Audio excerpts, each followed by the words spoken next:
Hi there, my name is James Boston. I'm the founder of the Association of Former British Colonies. The purpose of the association and our mission is to examine the legacies of British colonisation with a view to informing UK and global policy change around reparations and decolonisation. To advance this aim and to learn more about specifically reparations and the legacies of British colonisation in Dominica, I am joined today by Dr. Damien Dublin to explore this in a bit more detail. So I'd like to, at this point, hand over to our guest, and if you could do an introduction for our listeners, please. Good day. I'm Dr. Damien Dublin. I'm chairman of the Dominica Reparations Committee, which was established in 2014 after CARICOM took a very historic decision to form the CARICOM Reparations Commission and mandated all countries where no national reparation committees existed to form one. I was fortunate to be at that meeting, so that's how I became involved. And on return, the Dominica Reparations Committee was formed by an act of parliament. Thank you Yes, very much, James. Damien. It's a pleasure talking to you. Yeah. You as well. You as well. And I'm very honored that you've joined me on this platform to discuss these important issues. And I suppose what would be really useful for our audience is to maybe start at the beginning, particularly the beginning of British colonization in Dominica. Not to suggest that Dominica didn't have a history of its own before colonization, but for the purpose of this interview, I think it would be useful if we started at that point. So could you tell us, why did Britain colonize Dominica? Well, the Dominica was one of the last islands to be colonized because of its rugged nature, mountainous.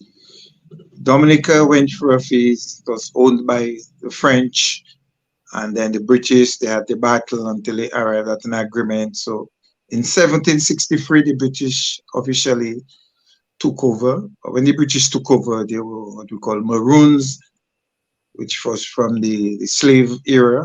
The Maroons are what we call the runaway slaves. So there was a struggle of resistance against the French. The British took over. The struggle of resistance continued. Now the main objective of the British would have been the same objective they would have for all the islands is to get new lands, to see if they can get products which could be exported to make money.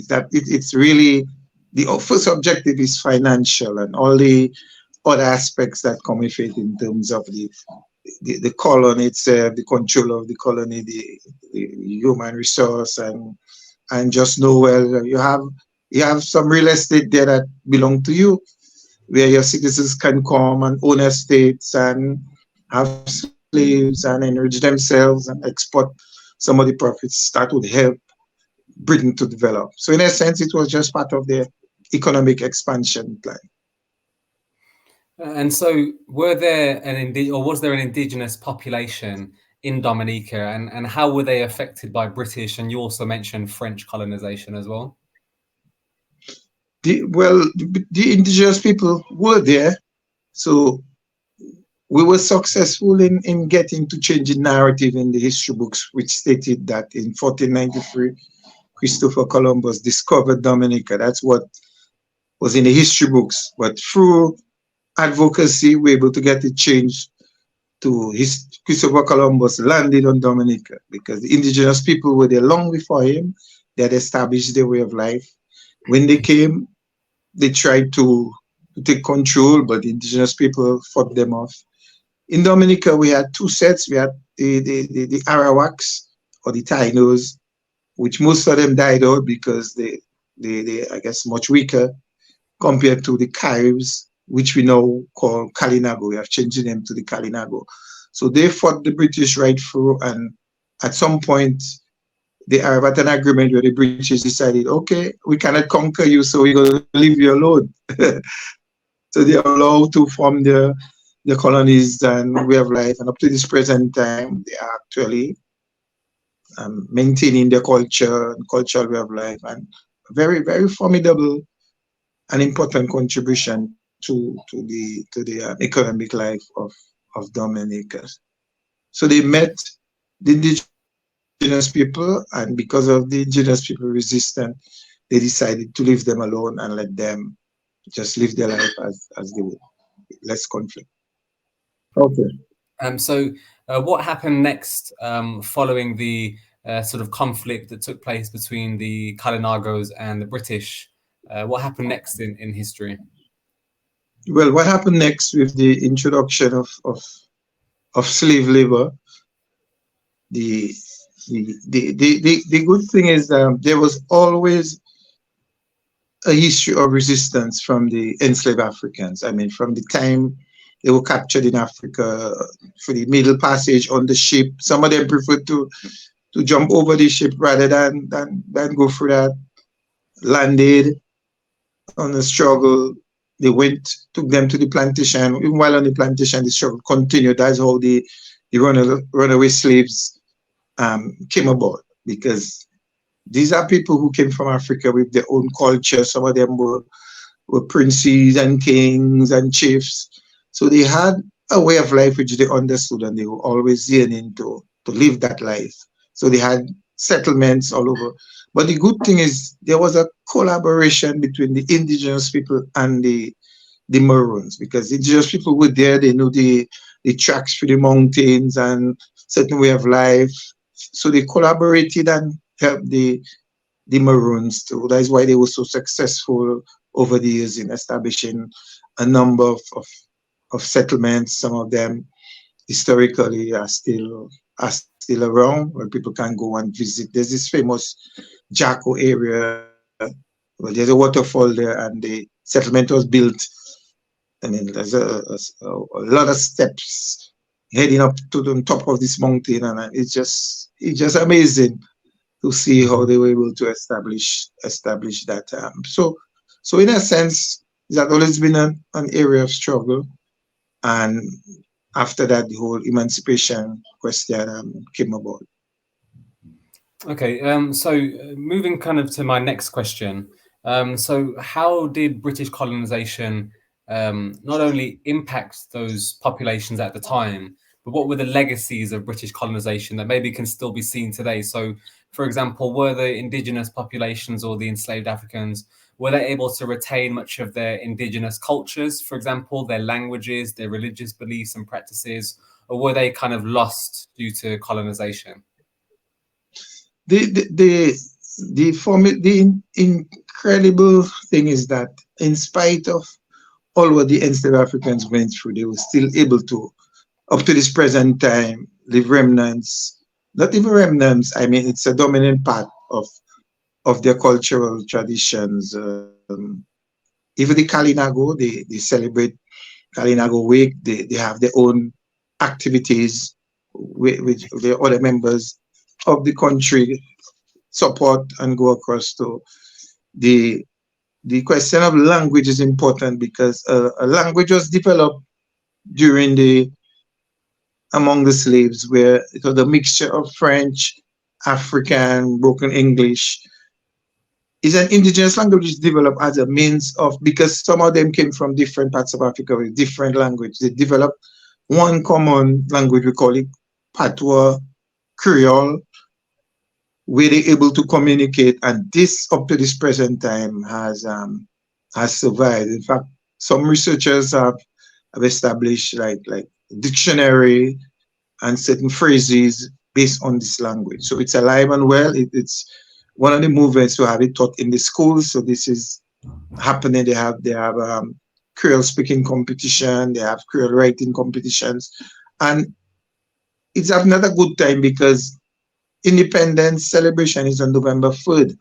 So all of October you have cultural activities, cultural competitions among the schools and different villages where the groups meet and they choose a winner and they compete all through October, and then the winners go during Independence time. There's a particular day where all the winners are showcased into one big cultural activity. So in terms of the language, in terms of the dances, This still remains. The other aspects of the culture, the food and the cuisine still remains.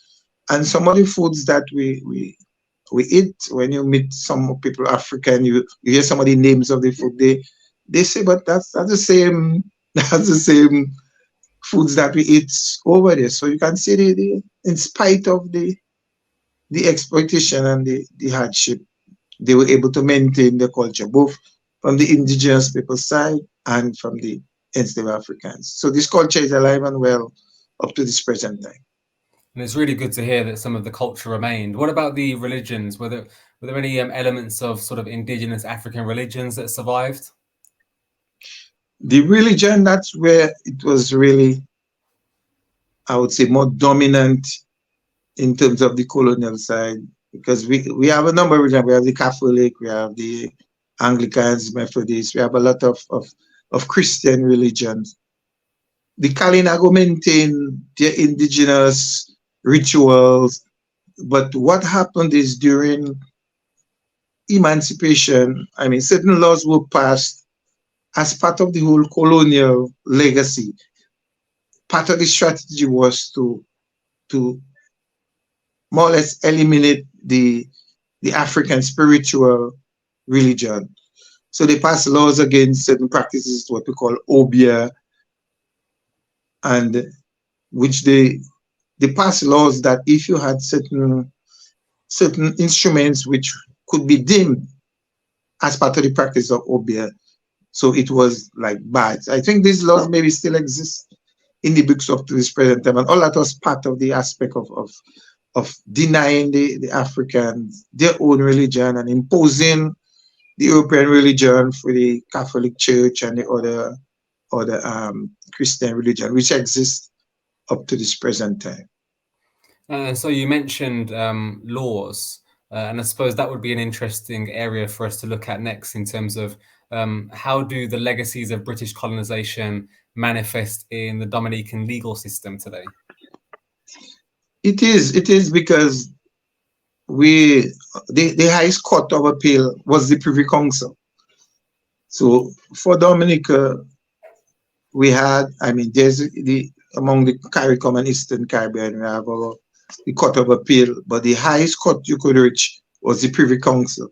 Fortunately, we have established our own court, the CCJ, Caribbean Court of Justice, which is serviced by our own people. I mean, judges which are quite eminent, who have made the names around.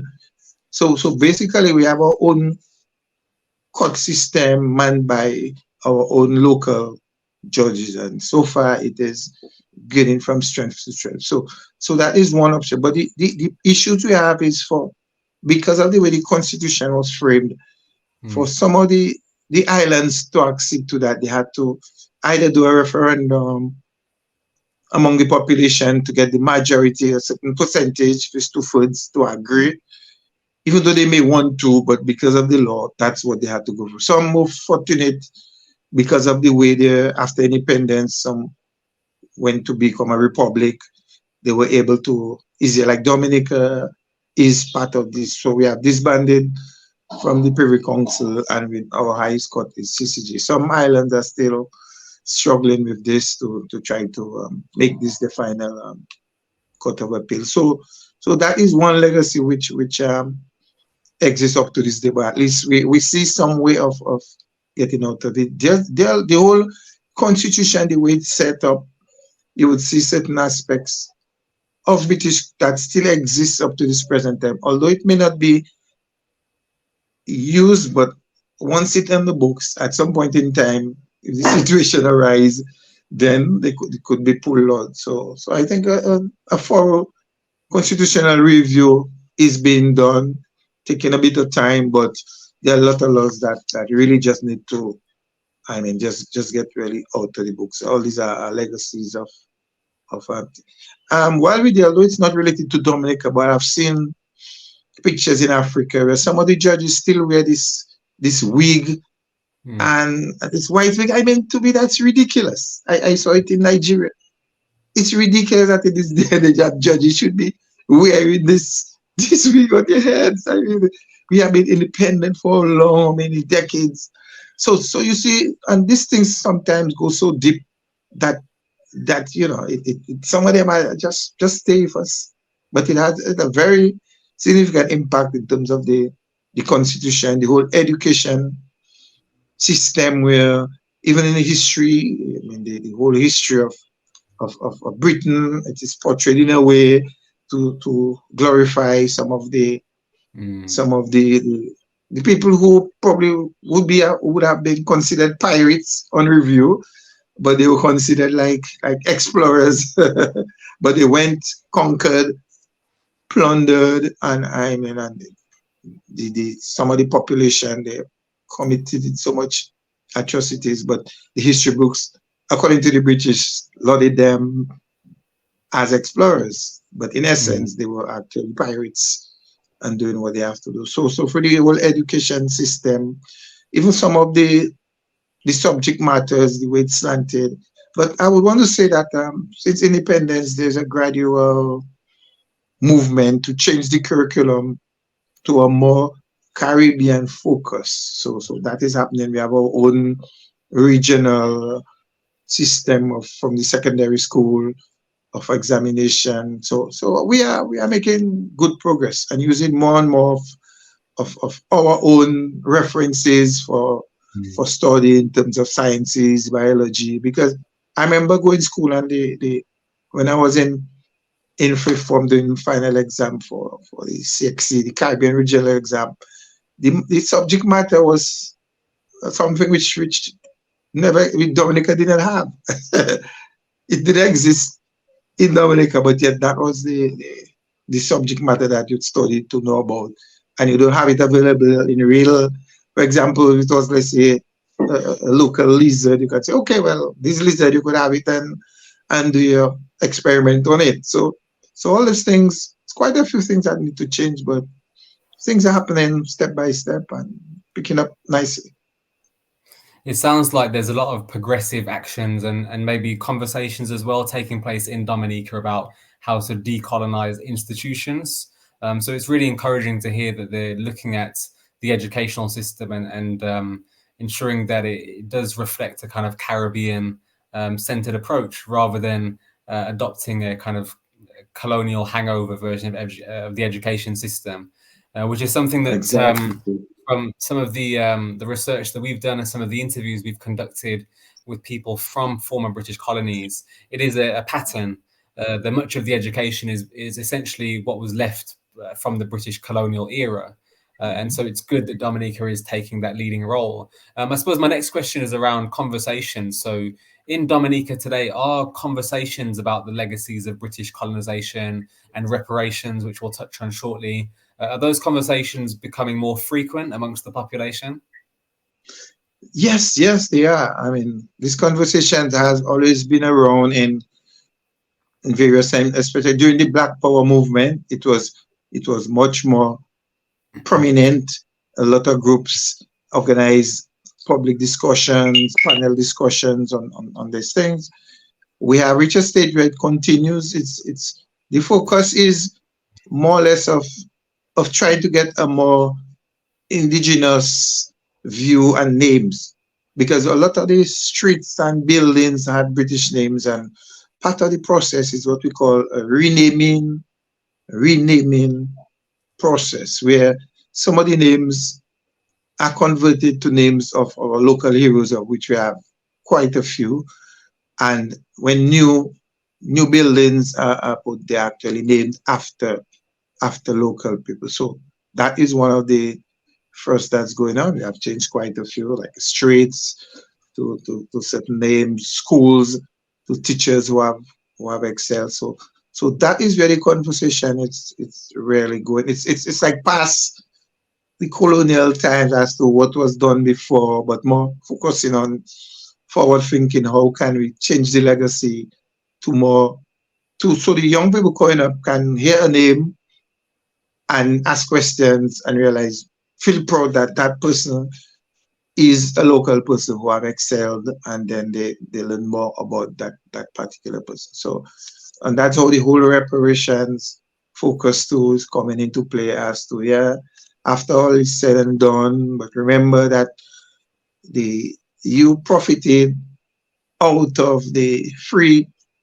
enforced labor, but the slaves themselves, up to this present time, even after they were emancipated in 1844, after the first emancipation in 1844, you still had, before 1848, when it was finally, all these years was still years of exploitation, because after 1844, the slaves, they had no possessions, they had no land in the name, they had no resources. So basically, they had to go right back to the plantation, and there was some arrangement made where, okay, you can stay in the houses, but you have to work a certain amount of time, and and and through that, people were able to build up something, and get something, some possession that they could have passed on through generations. So between 1844 and 1848, that was 4 years of, how would I say, food exploitation, but in a different method, until Mhm. 1848, final emancipation, and from there, everything that to unfold until independence, and then, it's at shaping our own future. So you mentioned reparations then. I think that would be a nice segue into now the discussion talking and focusing on reparations. So there's obviously the CARICOM reparations 10-point plan, which is a really Mhm. excellent and kind of comprehensive framework. And I wanted to take two elements of that plan and use that to kind of inform our conversation now. So one of the Okay. aspects on the 10-point plan is around the public health crisis. Could you explain in a bit more detail why there is a need for reparations in relation to the public health crisis, and how that has linked to or is linked to the colonial history that we've been talking about today? Yes. Let me just say off the bat that the struggle for reparation is just ethical and necessary. We know, at least in Dominica, that the slave owners were paid 245,547,000 pounds, and that was paid to them by the British government for what was deemed as property. Now, the property was about 14,175 former slaves who have received nothing up to this present time. Their descendants have received nothing. So the whole idea of reparations is really seeking reparatory justice for this harm that was done, and the fact that the development process was directly linked to to the exploitation and the profit made from that. So excuse me. So CARICOM took this decision before the National Reparations Committee. I do agree with you that the 10-point plan is template. It's in constant review, as much as is quite an interesting part where you can link certain diseases that's chronic in descendants on the nutrition protocol of the slaves at the time, where, because of the nature of the day, they were fed with a lot of salted foods, and this pass on from generation through the genes, and the impact of the high blood pressure, and the accompanying effect. The fact that they were not fed properly, the whole idea of the malnutrition, the whole aspect of access to proper health care, where, I mean, all they do is just work. But in terms of proper health care, so what we're saying is, because of all these things, the whole health crisis in terms of development of science, technology, and being at a level where you can your healthcare can be optimum. The the the the opposite to that is, like, because our people have been so adaptive, they have been forced to look at local herbal remedies as curative options. So you find that industry passed on from generation. Certain herbs, it's good for that, it's good for that, passed on from generation, and then the whole herbal industry developed. But at the same time, you need to develop your medical sector. There are certain procedures that have to be done. So part of the of rectifying the health crisis. We're looking at technologies that would be necessary Hmm. for diagnosis. We're looking at equipment. We're looking at training of medical people in all spheres, nursing, medicine, other allied health aspects. That as a people, you can have your own people trained to take care of the generations of people coming forward. So in a sense, we're looking at a health system that based on a primary healthcare setting where and based on prevention, the prevention in terms of each community having its own setup, which is happening in Dominica now. There are a lot of what we call health centers built. Each community has a health center, but there are different levels. You might have a type 1, a type 2, which may be able to deal with certain procedures rather than, let's say, the main hospital in the capital. So everybody don't have to go to the capital because we have the main hospital in the capital. We have another hospital in the second town and a new hospital we just opened recently in the Marigot district. So among these three major hospitals, in fact, there's four. There's the one in Grand Bay. You're able to have this sectional service. Everybody don't have to come to the capital to get service. I would want to say that in terms of progress, we have made quite a lot because of the fact that we're an independent country, we're able to establish bilateral relationships with Cuba, China. So a lot of our medical human resource exists because of the scholarships which started with Cuba in 1981. So in all spheres, in nursing, medicine, and even some of the people have gone back to specialize. So we have a lot of our own local specialists. So I would say as a plus from independence and as part of the whole struggle for reparations, we are actually finding ways to work within the struggle. So while we're seeking reparation from Britain to help the health system, we're actually finding ways one-on-one through the links with other countries to develop other aspects and make the healthcare system more accessible to people and focus more on prevention. And how would reparations accelerate and support the improvement of Dominica's healthcare systems? It certainly would because one through the access of funding for technology and equipment, the question of access to training because to be trained as a medical doctor, I mean the cost is prohibitive. Not everybody can afford. So for scholarships in all aspects of that. So all that will be considered. So for us the reparation is not about money, give a certain amount. We're talking about areas of is in a sense the reparation is to repair the damage that was done. So all anything that can repair the damage, if it's training people, if it's technology advances, if it's free scholarships, whatever area of collaboration that can help to repair. And at the end of the day, the essence is to ensure that the country itself can continue and sustain that level of thing for its development of its own human resource. So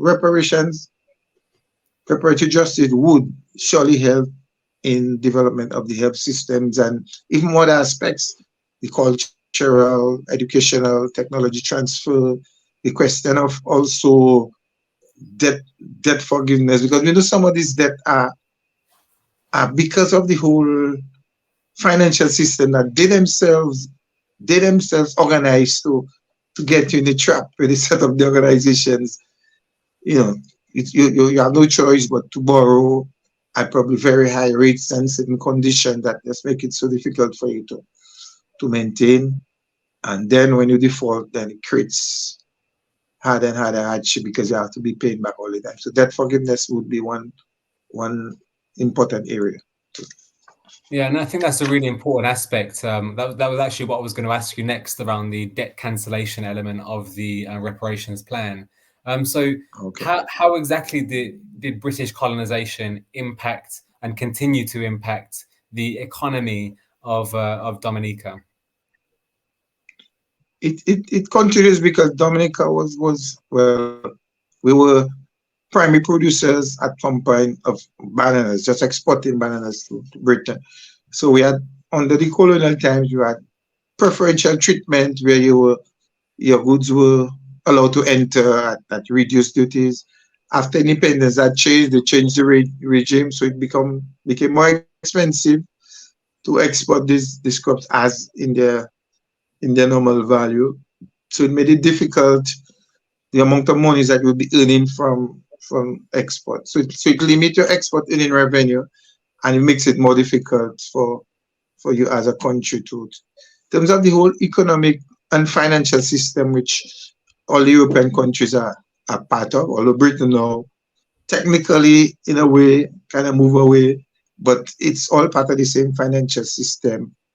There is mutual assistance or collaboration from some British agencies who provide some support in some areas, but we consider that as part of a bilateral relationship. We don't consider that as really. Some people may want to think, oh, but look, Britain is helping you. They might help a water system as they have done. They might help you to maybe to do some new kilometers of road. That is fine. That is what countries do between countries and countries, but that is not cannot be considered as reparations. We have to watch it from a much wider point of view where you have to one accept that you did wrong, that you benefited and the others have not benefited directly. So part of the whole economic system is at least allowing facilitating trade where you could probably in terms of the duties imposed, the restriction on certain goods, you could probably decide, okay, in Dominica, we'll take you are strong in herbal medicine, so we could open our markets to you to export herbal medicine. All these things, basically, what the islands are trying to do is just to get access to export some of what they're producing. So with that money, they can at least help to develop. We don't want to be in a perpetual cycle of receiving aid for this and aid for that, because with this aid come a lot of conditions and strings that force you to probably compromise on other policies, on certain things. So basically what you want is just a level playing field that you can help you to develop your indigenous crops and other values craft that you can export, open up the market, and out of that we can start to fix our way. So the only part of the whole reparations is just assisting you to be more marketable and more empowered in a sense. That makes sense. And a final few questions. So on kind of reparations, from your view, what needs to happen to help to achieve reparations and for it to actually manifest? I know that there have been a lot of calls from CARICOM leaders to put pressure on Britain, and I'm aware of other pressure on other European former colonial powers as well. But in your view, what needs to happen to kind of make this process actually manifest? Well, the pressure has to continue.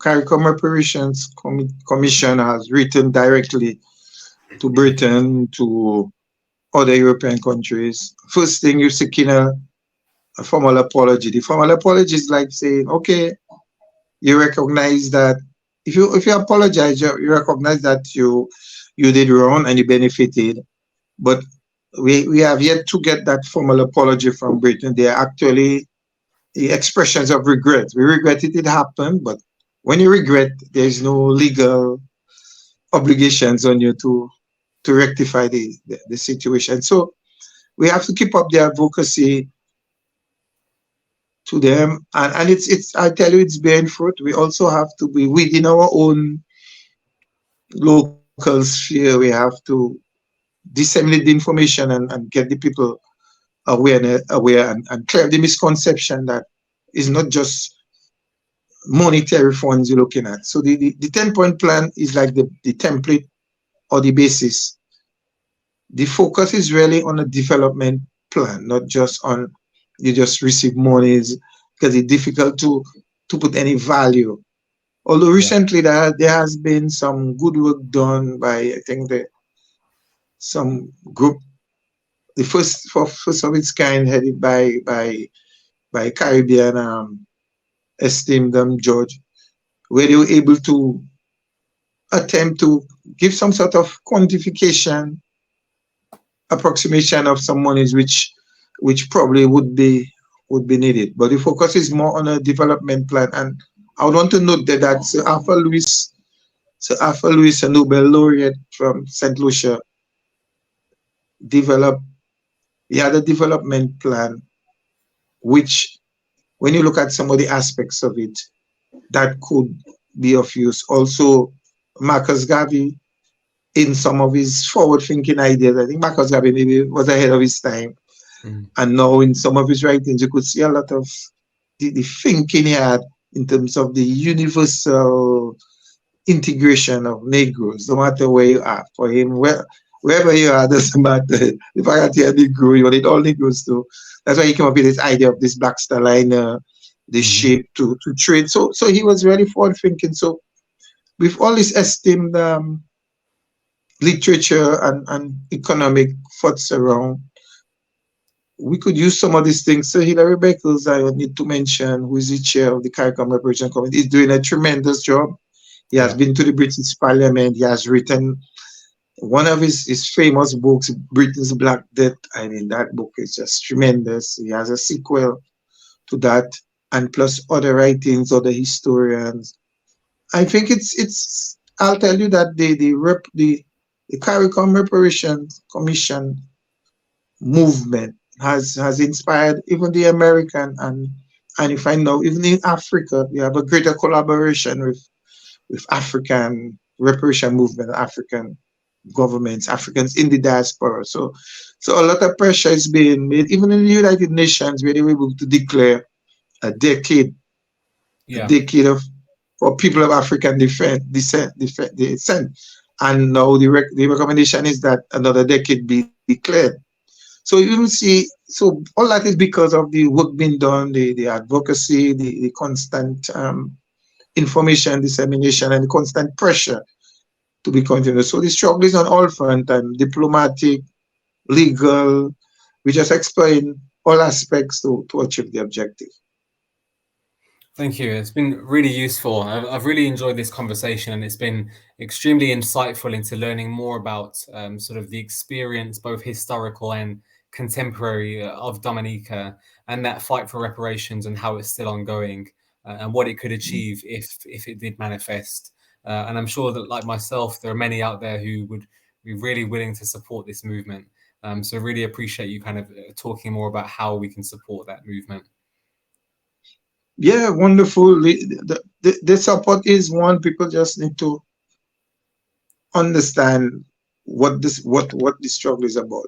So I would first suggest that they use the 10-point plan as a basis to get an idea as to where we're coming from. The question of the monetary aspect, you can really put a value, although we have some other, as I mentioned. But if with the 10-point plan, you can get an idea as to is it the developmental approach to the whole thing. We're doing these things now. It's like a generational movement. I mean, I'm here now.